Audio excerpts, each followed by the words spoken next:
मेरी शादी के दिन मेरा 12 साल का देवर समीर बहुत खुश था। मैं उसे हमेशा अपने छोटे भाई की तरह मानती थी और वह भी मुझे भाभी माँ कहकर बुलाता था। मेरे पति के गुजरने के बाद मेरे जीवन में खालीपन और अकेलेपन ने घर कर लिया।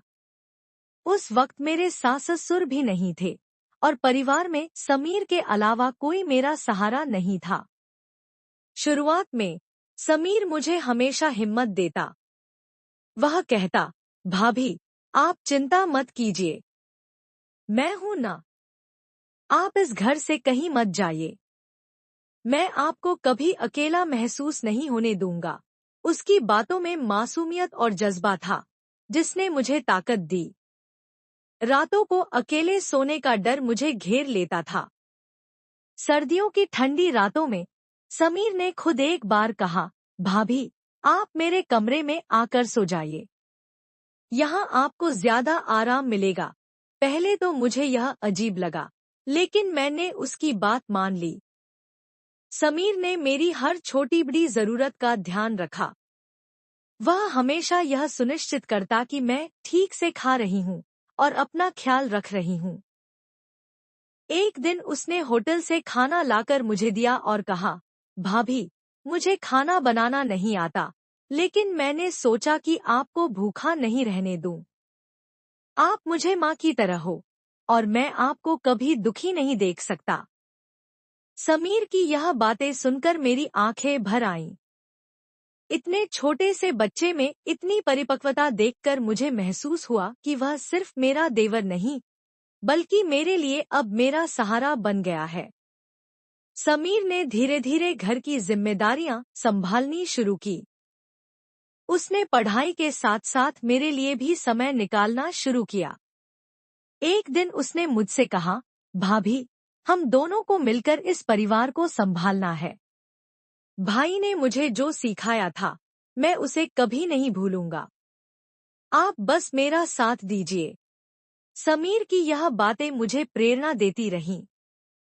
मैंने भी खुद को मजबूत बनाना शुरू किया और घर के हर काम में उसकी मदद करने लगी। समय के साथ हमने मिलकर हर मुश्किल का सामना किया। पति के निधन के बाद जीवन में अकेलापन और चुनौतियां मेरा इंतजार कर रही थी। 12 साल का देवर समीर, जो मेरा हमेशा से छोटा भाई जैसा था, अब मेरे जीवन का सहारा बन गया। वह मासूमियत से भरा हुआ बच्चा हर दिन घर के कामों में मेरी मदद करने की कोशिश करता। उस दिन सुबह जब मेरी आंखें खुली, तो मैंने देखा समीर चाय बना रहा था। उसकी मासूमियत ने मुझे अंदर तक पिघला दिया। उसने पूछा, भाभी, आपको नींद तो अच्छी आई ना? मैंने हल्की मुस्कान के साथ जवाब दिया, हाँ। शायद थकावट की वजह से वह अपनी चाय को ध्यान से मुझ तक लाने की कोशिश कर रहा था, लेकिन मुझे उसके भोलेपन पर एक गहरी चिंता सताने लगी थी। एक दिन समीर ने बातों बातों में कहा कि वह चाहता है कि हमारे पास अपना घर हो, ताकि किराए के घर में न रहना पड़े। उसकी बातें सुनकर मुझे उसके मासूम सपनों पर गर्व हुआ, लेकिन यह ख्याल भी आया कि इतनी छोटी उम्र में वह इतनी बड़ी जिम्मेदारी लेने की क्यों सोच रहा है। समीर ने जेवर बेचने का सुझाव दिया। पहले तो मुझे गुस्सा आया, लेकिन जब उसने पूरी ईमानदारी से अपनी योजना बताई, तो मुझे उसकी बात पर भरोसा हो गया। उसने एक रिश्तेदार की मदद से कुछ ही दिनों में घर खरीद लिया। उसकी सूझबूझ और ईमानदारी ने मेरे मन में उसके लिए और आदर बढ़ा दिया। एक शाम घर का सारा सामान व्यवस्थित कर लेने के बाद मैंने समीर के लिए खाना बनाया और उसका इंतजार करने लगी। जब वह देर रात घर आया, तो मुझे गुस्सा आ गया। इतनी देर कहाँ थे, समीर? यह समय है घर आने का। मैंने उससे नाराजगी जताई। उसने मुझे शांत करते हुए कहा, भाभी, मैं आपको और परेशान नहीं करना चाहता। मैं हर संभव कोशिश कर रहा हूँ कि हमारी जिंदगी बेहतर हो। उसकी आंखों में सच्चाई और भावुकता देखकर मेरा गुस्सा ठंडा पड़ गया।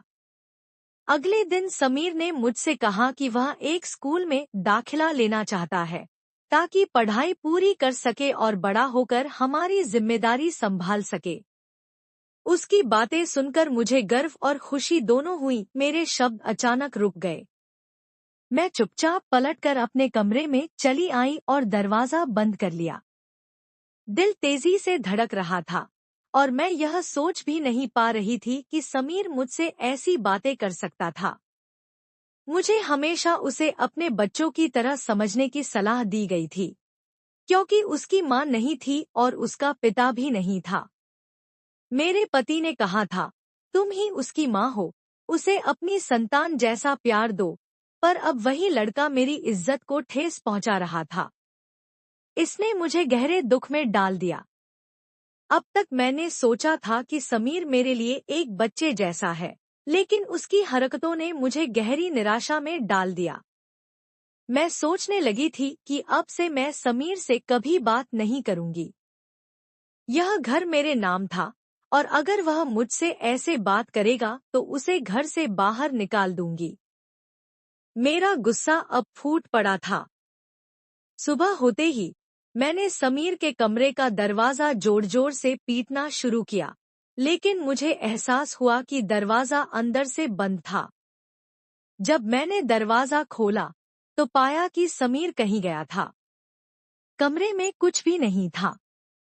वह कहाँ गया था? दिल में गुस्से और निराशा का ज्वाला सुलग रहा था। मैंने बाहर जाकर देखा तो घर का मुख्य दरवाजा भी बंद था। इसका मतलब था कि समीर ने मुझे घर में कैद कर दिया था। वह 12 साल का लड़का था और ऐसी हरकतें कर रहा था। यह सोचते हुए मैंने फैसला किया कि अब मुझे मायके जाना चाहिए, लेकिन फिर याद आया कि मैं तो इद्दत में हूँ। घर से बाहर निकलना ठीक नहीं था।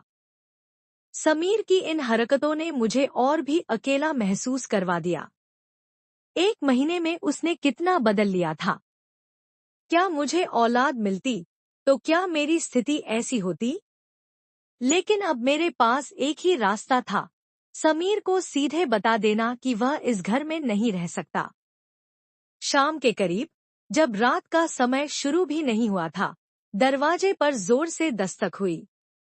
मुझे लगा कि शायद समीर लौट आया है, लेकिन जब मैंने दरवाजा खोला तो 4 अजनबी लोग खड़े थे। उनके चेहरे पर गुस्सा था और वे कुछ अजीब बातें कर रहे थे। क्या तुम अकेली रहती हो? एक ने पूछा। मैंने जवाब दिया, हाँ, मैं अकेली हूँ। झूठ बोल रही हो, दूसरे ने कहा। यह तुम्हारा देवर भी तुम्हारे साथ रहता है और तुम दोनों इस घर में रहते हो। वे मुझे जलील करने पर तुले हुए थे। तुम अपने 12 साल के देवर के साथ इस घर में क्यों रहती हो? तुम्हारा पति मर चुका है, अब तुम बेवा हो चुकी हो। तुम्हें हमारी बहन बेटियों की इज्जत का ख्याल रखना चाहिए। इस घर में तुम दोनों का रहना हमारे लिए ठीक नहीं है। इनकी बातें सुनकर मुझे गुस्सा तो बहुत आया, लेकिन मैंने उनसे उलझने का मन नहीं किया। मैंने उनका मुंह बंद करते हुए दरवाजा बंद कर दिया और आंसुओं के साथ अंदर आ गई। समीर पर गुस्सा और भी बढ़ गया था। यही सब तो उसने किया था। मैंने अपना सामान बांधने का फैसला किया। अब यहाँ रहना मेरे लिए मुश्किल हो गया था। मुझे पूरा यकीन था कि समीर ने ही मेरे बारे में ऐसी बातें फैलाई होंगी। उसने मुझे एक गुनाहगार औरत साबित करने की कोशिश की थी। दुनिया सच कहती है, अकेली औरत को कभी नहीं छोड़ती। भगवान सभी की इज्जत की हिफाजत करे। तो दोस्तों, अगर आपको यह कहानी पसंद आती है तो वीडियो को लाइक करें और जेके कहानियाँ चैनल को सब्सक्राइब करें और बेल आइकन पर क्लिक करें और इसे ऑल पर सेट करें ताकि आपको नई वीडियो की सूचना तुरंत मिल जाए। धन्यवाद।